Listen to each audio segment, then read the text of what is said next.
జై జనసేన, జై జనసేన, జై జై జనసేన, జై.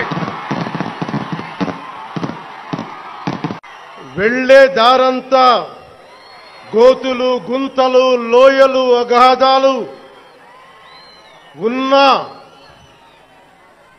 ఇల్లేమో దూరమైన, చేతిలో దీపం లేకపోయినా గుండె ధైర్యమే కవచంగా ధరించిన వాణ్ణి కనుకే అన్నీ ఒక్కడే అయి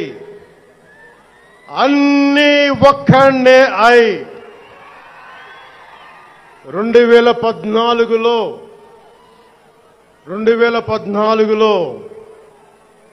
జనసేన పార్టీని స్థాపించాం.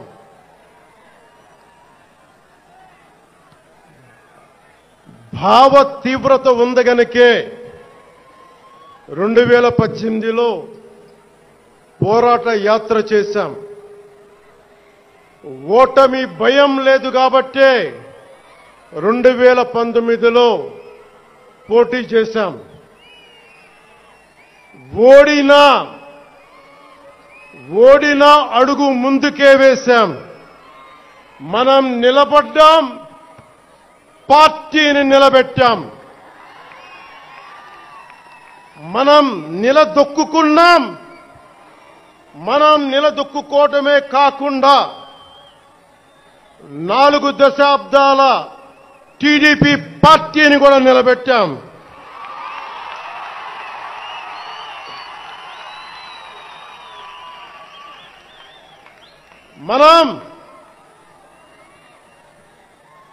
మనం ఓడినప్పుడు 2019లో మీసాలు మెలేశారు, జబ్బలు చరిచారు, తొడలు కొట్టారు. మన ఆడపడుచుల్ని అవమానించారు, ప్రజల్ని నిరంతరం హింసించారు. ఇదే న్యాయమని మన నాయకులు, మన జన సైనికులు, మన వీర మహిళలు అందరూ అడిగితే, గొంతెత్తితే వారిపైన కేసులు పెట్టారు, జైళ్లలో పెట్టారు, నిర్బంధంలో తోశారు. 4 దశాబ్దాల సుదీర్ఘ రాజకీయ అనుభవం ఉన్న నాయకుణ్ణి అక్రమ కేసుల్లో బంధించారు. వారి తెలుగుదేశం పార్టీ కార్యకర్తల్ని, సీనియర్ నాయకుల్ని రోడ్డు మీదకి రావాలంటే భయపడేలా చేశారు. ఇక నాలాంటి వాణ్ణి తిట్టని తిట్టు లేదు,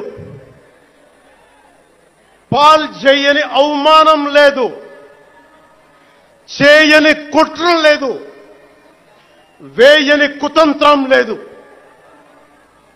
ఈ ఎన్నికల్లో అసెంబ్లీ గేటును కూడా తాకలేవు అని మనల్ని ఛాలెంజ్ చేసి సరిచిన ఆ తొడల్ని బద్దలు కొట్టాం. ఏం చేశాం? బద్దలు కొట్టాం.